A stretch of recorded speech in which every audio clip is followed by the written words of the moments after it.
Sekretaris Kabinet sekaligus calon Gubernur DKI Jakarta Pramono Anung menepis kabar bahwa dirinya disponsor Jokowi untuk maju di Pilgub DKI Jakarta 2024. Ia justru menyebut ada sosok lain yang awalnya disodorkan Presiden Jokowi.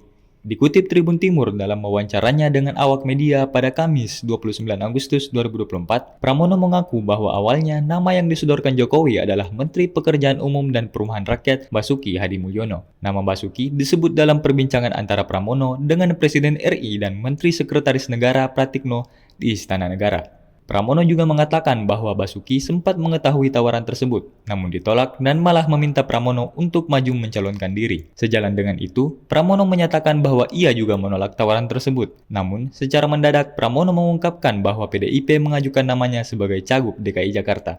Ya itu hak politik dari Pak Pramono Anung dan PDI Perjuangan. Dan semuanya pasti sudah ada kalkulasi politiknya, sudah ada hitung-hitungan politiknya. Saya kira memutuskan seperti itu kan bukan sesuatu yang sudah izin Pak, sudah izin ke Bapak? 2 hari yang lalu sudah. Begitu beliau ditunjuk langsung minta izin ke saya. Download Tribun X sekarang, menghadirkan lokal menjadi Indonesia.